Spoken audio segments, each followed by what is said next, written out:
my visions. Life is so fantastic, it should. Well, hi everyone. We are back with an old friend, Arthur Crooks, who's an attorney, an elder law attorney, and we have a really important update to get to all of you. Very important that everybody listens. It will be repeated a few times. So if you're coming in after just exercising or you're running or something like that and you've caught just part of this, don't fret. It will be on YouTube and it will be aired a few more times. They say, Arthur, that history often repeats itself, and in this case, it's not a good thing that history is looking to repeat itself. Is that correct? That's correct. In my opinion, you've summed it up pretty well. As you can see in the intro to this piece, my little houses and my little bags of money, that's a lead into what we're going to be talking about today. What we're going to be talking about is something called expanded estate recovery. And I'm going to explain what that means and why it's important. On January 27th, the governor added it to our budget that's currently pending in the legislature as what's called an outside section. That's an add-on. Barbara referred to the fact we've been there before, and this is repeating history, and I'm going to lay this out for you, why it's important and what I'm talking about. What I'm talking about is someone who's in a nursing home and is receiving Medicaid or Mass Health as we know it. And at some point when they pass away, the Commonwealth likes to get paid, and that's called estate recovery. So the current proposal is to expand that concept, but as proposed, it would only apply to people who would be seeking Medicaid after July 1st of this summer, 2016. So the estate recovery unit in Worcester is where this is generally focused. And they will generally get notice when someone passes away. If they have a probate estate, it's our obligation when we probate the estate to send them notice so that they're aware of the fact that when they run it through their system, perhaps this person owes them money. Now, that whole set of regulations is extremely complicated, and I'm not going to get into it. But presently, the only way they can recover is from what we call the probate estate of the person who would be in the nursing home, has passed away and owes the state money. Estate Planning 101. When I explain to people about basic estate planning and what wills are, and why we probate wills and what has to be probated, the easiest way for me to tell people is to explain things that don't have to be probated. What does not have to be probated is anything that's jointly held. And in our case, we're talking about a typical married couple that owns their home jointly, and the phrase for that is tenants by the entirety. Okay? Now, also, you can have assets with a named beneficiary. That would be your life insurance, your annuities, etc. Those don't go through probate either. And then otherwise, things that are in trust. A lot of times people say, I want to do a trust so I can avoid probate. Well, that's one reason to do it. So all of those things right now do not go through your probate estate. So very frequently, especially with married couples, the first couple to die, the first individual to die in the couple, has no probate estate. Therefore, in many of these instances, there's nothing for the estate recovery unit to go after. Right. Okay. Now, lots of times when we're doing planning for couples, at least in my field as an elder law attorney, they're quite concerned about nursing home exposure that can wreak havoc on anyone's budget if they don't have long-term care insurance. So we address these issues. One of the things you're going to learn about expanded estate recovery, that's going, if it goes through, it's going to impact that planning we've done in a quite severe fashion. So as it stands right now, the assets that are jointly held, the assets that have named beneficiaries and trusts are not in your probate estate. Something else that is quite commonly done as a planning device is to convey your property presently to your children and retain a life estate. And that's something else that's going to be impacted. So I'm away at the National Convention of the National Academy of Elder Law Attorneys in January in California. And when I come back, I have this bulletin.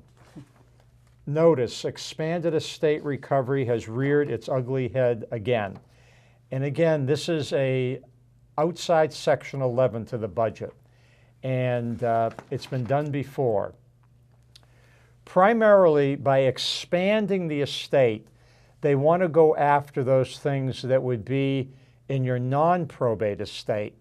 That generally means your house that's held as tenants and joint tenants with your spouse. I have a little chart up here. I don't know if you can see it, but anyway, it's your home that they're going to be going after primarily. Now, again, let's talk a little bit about Mass Health Medicaid.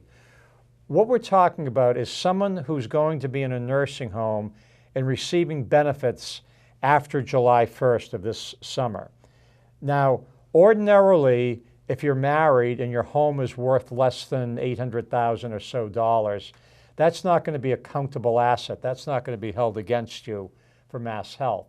Likewise, those homes are generally held, if it's married couples, as tenants by the entireties. So again, that's not something that's not going to be held. What we can do when someone goes into the nursing home and we want to make them eligible for Mass Health, we just have to show that the home is being lived in by the spouse. It's non-countable in any event. And sometimes it's just left that way in that titling as tenants by the entirety, as I pointed out here. Now, let's use another example. Dad died many years ago. Mother's now alone. And the kids are kind of wondering about, well, what's going to happen to the house if mother has to go into a nursing home? Well, mother may at that point deed the house to the children and retain a life estate. And that's something that elder law attorneys sometimes do. But our Bible here has warned all along that be careful when you're doing this, because someday estate recovery expanded version might come back. And guess what? It's back. So they're going to go after that life estate, which ordinarily they wouldn't be able to do. And Arthur, is life estate and life tenancy the same thing? It's about the same thing. So what you do, you deed the home to your children, Johnny, Susie, and Harry, with the right to live there for the rest of your life. And when they're trying to give values to that, they have actuarial tables they use. And if you're in the nursing home, number one, to get on Mass Health, if you've done this, you have a 5-year look-back problem to begin with. That's why I asked. So let's assume that's been taken care of. The life estate then has a lien placed on it. And I did have a balloon I was going to blow up and prick it with a pin, but I figured that's too much. So when you die, your life estate expires with you. But the governor is saying, wait a minute, that 1 millisecond before you die, we're going to come in and get what you owe us out of your life estate. So now the kids are burdened with 60, 80, 90, 100,000, whatever it is, upsetting a plan that mother did years ago, okay? And if you do the irrevocable trust, this is my treasure chest for irrevocable trusts, and I keep the little houses in there. These are done likewise to protect the house quite frequently. But again, on my little chart, which is hard to see, we have trusts they're going to go after, okay? So that's going to have a huge impact. Okay, so we've already talked about that. So what would happen in their plan if they thought they were doing everything right and they gave mom life tenancy to live there? Mom goes into a nursing facility. Now mom has dementia, so there's no more changing any documents to try and avoid this issue. Correct. So she's basically Well, screwed? you're kind of locked in, and there's always been an uneasy feeling that the expanded estate recovery could come back. If the expanded estate recovery is defeated, which we're hoping, and and is not going to be in our system, what would happen when mother went into the nursing home and qualified for mass health? They would put, they being the estate recovery unit, would put a lien, a lifetime lien on the life estate. But again, the life estate expires the instant mother expires. That's why my analogy of the balloon. Okay. There's nothing, that's not part of her estate. Under this proposal, they're going to come in and do an expanded recovery and go after the value of that life estate to the extent mother owes the Commonwealth money for mass health. And for years and years and years, it's always been probate estate only. And this is, again, this will be the third time in about 20 years they've tried to expand it. So, back to the beginning again. We have, at present, probate estate only. And then we get this announcement. Here is a copy of the proposed outside section. It's 7 pages of incomprehensible language, so I'm going to sum it up for you. And I'm going to read from some of the alerts and bulletins I've got. And this is, again, estate recovery. Probate property only includes assets owned by the deceased beneficiary solely in his or her name. This brings up a point. Let's say mother never conveyed that house away. It's still in her name. Maybe it's in her name because her husband passed away, or maybe it was always in her name. She goes into the nursing home. That you're allowed to have a home, that as long as it's under a certain value, but there's going to be a lien on it. So when mother dies, that home, being in her name, is going into her probate estate. So that was always an issue. They could always go after that home, okay? So that's why they're saying if it's in his or her name. Jointly owned property accounts with beneficiary designations, life insurance, assets and trust, real estate and life estates do not pass through probate and are not subject to mass health's claim for reimbursement upon the death of the beneficiary. That's the present law. Here's a summation of outside section 11, which is the suggested new law. If an individual becomes eligible for medical assistance on or after July 1st, 2016, that's 3 months from now, the term estate shall mean any interest in real and personal property and other assets in which the individual, now here's the addition, in quotes, immediately prior to death had any legal title or interest, and to the extent of such interest. So that means 1 millisecond before the balloon is popped, the state's going to run in and say, we're freezing time. I think Einstein probably says you can do that, and we want our cut. The tenants by the entirety, which is survivorship, if you haven't changed that deed, at the instant the spouse in the nursing home passes away, that house automatically becomes the property of the spouse at home. It does not go through probate. Under this proposal, the governor will come in and say, wait, before that happens, we're going to freeze time for a millisecond, and here's our cut that we want. That's expanded estate recovery. Now, they go on to elaborate.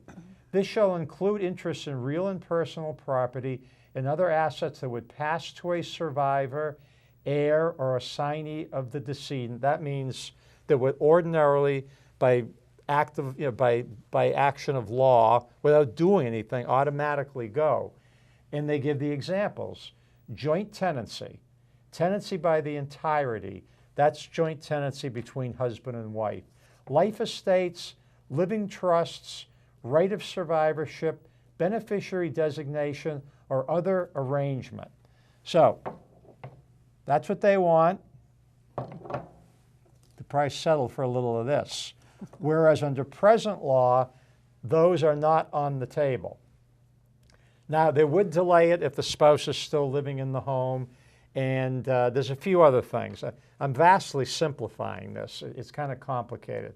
So here's a couple of the problems that comes up. How would this claim be enforced? Right now, estate recovery in Massachusetts, it's set up, they get notice when someone dies, the probate estate. they're going to have a vast bureaucracy to enforce this Quickly. and quickly, and no one knows how. Remember, the underlying reason for this is to save money for the Commonwealth. I'm suggesting that it might do just the opposite as it did 10 years ago. Are people going to self-report? I don't know. When you rip the tag off the pillow that says do not remove under penalty of law, do you run and call the pillow police and confess? So I don't know what's going to happen. The other thing you'll notice, most of these things have to do with your house and title to your house. The real estate lawyers are going crazy because this is going to foul up titles. How will you ever know that you don't have a potential lien lurking out there against a piece of property you might buy? So the real estate lawyers haven't chimed in on this yet, but I'm sure they will. They also use the phrase, to the extent of such interest. Well, what does that mean? No one knows what it means. Hopefully we won't have to learn what it means, but we certainly know what a life estate is. How will the interest be valued? On the house, tax assessment, real estate, Zillow, who knows? And who decides? Who decides? No one knows. No one knows. So what does living trust mean? It says it usually refers to revocable trusts. Something you have to realize that in Medicaid mass health planning, revocable trusts don't work based on some cases that came down in Massachusetts many years ago. So if you have your house in a revocable trust, you're not going to get on mass health anyway.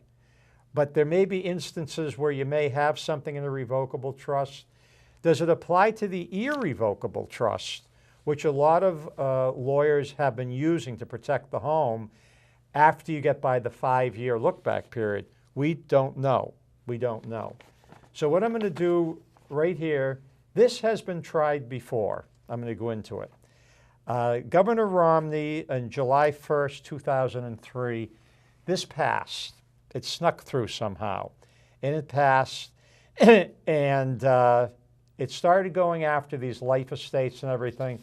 The public became aware of it, and the phones were ringing off the hook at the State House.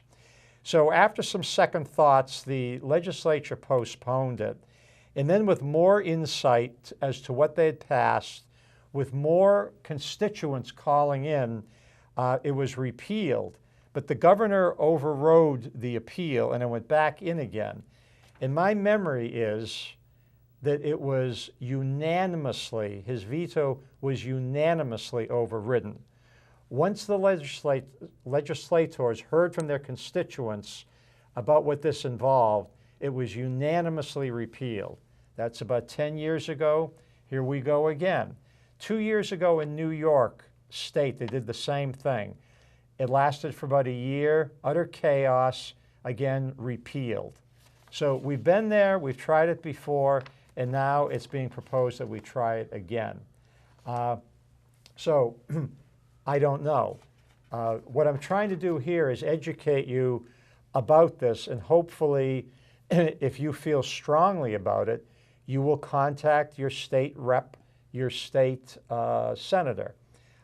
This is being filled in Harwich. This may be watched other places in the state. If you're in the Berkshires or Worcester, etc., the same thing applies. This is a proposed amendment to the budget of the Commonwealth. A couple of other observations other people have made to date. Most married couples own their home in joint names. Under the proposed provisions, Mass Health will be able to file a claim against the home of a surviving spouse, making it difficult for the spouse to sell or mortgage the property without addressing the claim. Spouses of nursing home residents are usually women of modest means whose ability to pay for their own care and support may be profoundly affected by the proposal. Claims will fall disproportionately on the poor, the uneducated, and the ill-advised, who will be taken by surprise when they learn their property interests are jeopardized. I can't emphasize enough that you've got to have a basic grasp of these kind of arcane concepts, because as this points out, lack of knowledge or being ill-advised can have a terrible effect. These provisions are fundamentally unfair to elders who signed deeds long ago to implement ownership arrangements based on one set of estate recovery laws to which a new set of estate recovery laws will now apply. And Barbara had brought that up. In other words, we did it in this ballpark. Oh, no, we've got a new ballpark with new rules. Well, and it seems like it would make the old ones a moot point when they thought they were in good legal standing. And now, again, if you end up now, that was a person of sound mind and body who did that. Now you've got a person who isn't. And well, maybe now you get into power of attorney problems. Right. I just recently heard that title people don't like powers of attorney conveying property. You may have to get into guardianship and conservatorship. Which are all cha-ching, cha-ching, cha-ching. Absolutely. You know, as much as I love the probate court, you don't want to be going over there for things like this. These provisions attack the sanctity of the family household, which Massachusetts has traditionally protected. The proposed language to expand estate recovery is so broad and ambiguous that it could threaten special needs trust planning that families have implemented to protect disabled individuals. That's a whole other section of long-term care planning when you have a disabled child. Does that trust expansion, is that going to go into the special needs trust for your disabled children? We don't know, okay? A few more observations. Exposes the Commonwealth to vastly increased costs of administration. These are all just speculation because this thing was just proposed a few months ago. Unfairly expands estate recovery on the backs of families of loved ones with diseases such as Alzheimer's, Parkinson's, and dementia.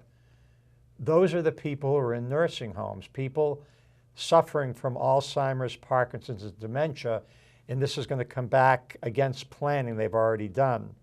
Overturns years of settled law which seniors have relied upon. Imposes perpetual personal liability on loved ones. This could go out 30 years and you go to sell your property and one of these liens could pop up. We don't know. Causes surviving spouses great financial hardship, especially jeopardizes those least able to access expert advice. And at this point in time, even the experts don't know. They've seen it in other states and what it does. There are a few states that have this. As I say, it's been tried here before to disastrous effect. Fails to satisfy due process rights if you want to get into constitutional issues. Imposes tremendous costs on our real estate conveyancing system. We're really waiting for the real estate lawyers to get a load of this and what it's going to do. Now, sometimes when you have terrible situations and on the book, so to speak, you might not qualify, we have things called hardship exceptions. And this includes a waiver of estate recovery due to undue hardship, but fails to specify criteria to be used to make that determination. And then again, with all due respect to my friends in the judiciary, imposes additional burdens on an already taxed judiciary because everyone's going to be running to court when they get stung with this. So that's it in a nutshell. What can you do? Well, we're going to have some presentations. We're going to have a presentation at the Senior Center, and I believe that was the 20th. 20th of April. So you could call the Senior Center to make reservations for that. We will be doing an expanded version of this talk, and I'll be able to entertain questions. So what you can do, and hopefully you can do this before April 7th, is write and contact your state representative and indicate you're concerned about outside Section 11. And if you know enough about it, you may be able to say you're opposed to it, and would you please vote to take it out of the budget? The legislature is going through their budget process now, and that runs generally till about June. Your state senators, you have a little more time to notify them. Again, find out who they are. If you don't know who your rep or your senator is, find out. They'll have an address at the State House. They have legislative assistants. You can call them. The only people they're going to respond to are their constituents. I'm just a lawyer. The redcoats are coming. The redcoats are coming. I'm just doing my best. So I will be doing a presentation on April 16th at the graded school in West Dennis, which is part of the ongoing presentations I make. I'm going to have an alert in the paper down here, legislative alert, because this is very, very important. And you want to make sure that your legislators know where you stand on it. The other thing I'm just going to mention as an aside is when I give talks on basic estate planning, statistics show that 70 to 80% of people don't have anything in place. So you've got to at least look at your documents and say, wow, I've got one of these life estate deeds, or man, I've got one of these trusts, I forgot all about it. And we own our property jointly, and my husband's not doing too well. He might be going into the nursing home sometime in the near future. So you want to look at those documents, maybe have someone look at them. Planning can still be done, okay? We've got a ways to go before this may or may not come into effect. I also plan on the Cape to be doing some presentations down in the Truro area and maybe in the Yarmouth, Barnstable area. Again, we will have a presentation here that's set April 20th, and I will be doing one on April 16th, which is a Saturday. You can contact my office, and if you want to see more on this, it'll be on my website, which is www.crookslaw.com. So that's it, legislative alert. Very important that you contact your legislators. I know this is kind of difficult to get your arms around, but there's going to be more educational seminars and forums available. This could be quite devastating if it goes through as part of the budget. Any follow-ups, Barbara, or further questions? So we definitely do not, in this case, want history to repeat itself. That's my feeling. And we will be inviting our legislators, Sarah Peak and Dan Wolf, to be coming to this seminar. Hopefully they or their aides will be able to make it so that they'll get the education as well from Arthur. It is very important. We have a lot of folks in our town with dementia. We have a lot of people that are in facilities currently, and many that we've been working with in our office that are going, and it's very difficult to try and plan for your future when you have something this huge looming, you know, in a couple of months. What do I do? How do I do it? Who do I work with? And looking at the documents that you may already have in place. So please, definitely, if you're physically able, join us on the 20th. We'll be here at 1 o'clock.